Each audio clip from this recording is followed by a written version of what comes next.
विद्यार्थी मित्रों, मैं दीपक सर प्रेम विद्या मंदिर से प्रकरण जो तीसरा जो पाठ हमारा चालू है उसमें से प्रश्नावली 3.5 जो वज्र गुणन विधि से आपको करने के लिए बोला था और वज्र गुणन विधि का एक उदाहरण करके भी आपको दिया था। वज्र गुणन विधि आपको याद हो गई होगी। तीनों की तीन विधि से हमारे प्रश्न सारे पूरे हो गए हैं। प्रश्नावली 3.3, 3.4 और 3.5 ये तीन ही विधि से इसमें प्रश्न करने हैं। तो ये प्रश्नावली 3.5 जो है वो वज्र गुणन विधि से है। अब उसके बाद जो है कि दो चरों के रैखिक समीकरणों के योग के बदले में बदले जा सकने वाले समीकरण हैं, जिसमें यहाँ पे उदाहरण है 17। उदाहरण जो है कि 2/x प्लस 3/y बराबर 13 और 5/x माइनस 4/y बराबर -2। हाँ, ऐसे हमको समीकरण दिए हैं। तो समीकरण पहला है उसको समीकरण नंबर 1 दे देते हैं और दूसरे को 2 समीकरण।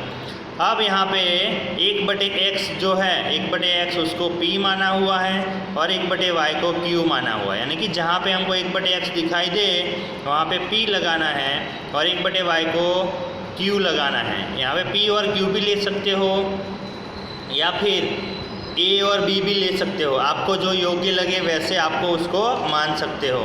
तो यहाँ पे 1/x को p लगाया माना तो 2p प्लस 3q बराबर 13 हो गया और ये 5p माइनस 4q बराबर -2 हो गया बराबर। तो ये नया वाला बन गया हमारा समीकरण जिसको नंबर 3 और 4 दिया हुआ है। और फिर उसके ऊपर से आपको तीनों में से कोई एक विधि ज्ञात करो, कोई एक विधि से इसका p और q ज्ञात कर सकते हो और फिर p और q ज्ञात करके जो माना था कि p बराबर क्या था 1/x, तो उसके ऊपर से आपको x और y मिल जाएगा बराबर। तो तीनों की तीन विधि में से कोई भी एक विधि का इसमें यूज़ करना है। यहाँ पे खाली इतना ही है कि जो यहाँ पे 1/x 1/y दिए उसको पहले मानना है और जो माना हुआ उसमें वापस रख देना है और फिर उसका आंसर निकालना है। जैसे यहाँ पे उदाहरण नंबर 18। तो आपको कॉपी में जितने भी उदाहरण हैं उदाहरण तो लिखने ही हैं, उसके अलावा उसकी प्रश्नावली जो है वो प्रश्नावली में प्रश्नों को हल करके भी लिखना है। तो ये भी सारे जितने भी उदाहरण हैं पूरे पाठ में से वो सारे उदाहरण आपको कॉपी में लिखना है। यहाँ पे इसको p माना है, इसको q माना है। तो ऐसे ही आप ऐसे लिख के नया वाला बना के समीकरण फिर उसका हल तीनों में से कोई भी एक विधि से निकाल के उसमें p और q मिल जाएगा। तो p बराबर क्या था हमारा, तो 1/x माइनस 1, तो फिर उसके ऊपर से x बराबर 4 आंसर आएगा और q था कि 1/y माइनस 2, तो आंसर y बराबर आएगा 5। तो x और y आपको मिल जाएगा बराबर।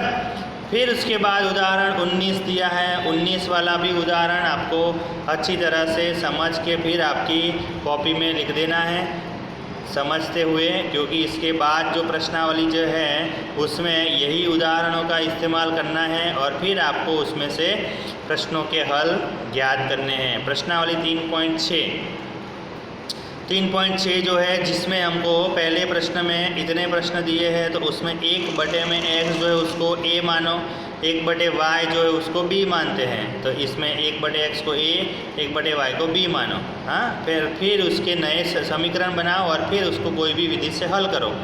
दूसरे में 1/√x और 1/√y, इसको a मानो और इसको b मानो, इसको भी a और इसको भी b, तो उसका नया बनेगा समीकरण और फिर उसको हल करो और फिर उसमें a और b वाले में आंसर आएगा और फिर उसमें a की जगह पे 1/√x रख दो और 1/√y रख दो और फिर आंसर निकालो, तो x और y मिल जाएगा।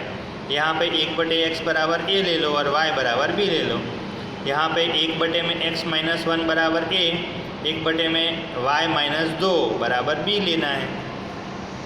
तो ऐसे मान के हुए आपको फिर समीकरणों का हल निकालना है और फिर उसका आंसर आ जाएगा।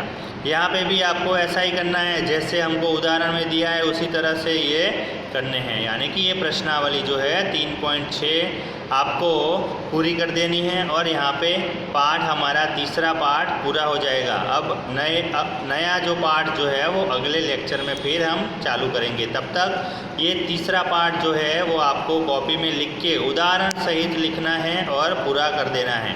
प्रश्नावली 3.7 जो है वो आपको करनी नहीं है क्योंकि लिखा है ऐच्छिक। ऐसे जो है स्टार वाले जो प्रश्न दिए होंगे वो नीचे लिखा होगा कि वो परीक्षा की दृष्टि से नहीं है, यानी कि ये परीक्षा में ऐसे प्रश्न आते नहीं, इसलिए उसको करना नहीं है। बराबर। तो 3.6 तक आपके सारी प्रश्नावली 3.3, 4, 5 और 6 प्रश्न जो है वो उत्तर सहित आपको कॉपी में लिख देने हैं और उदाहरण भी लिखे होने चाहिए। Okay, thank you.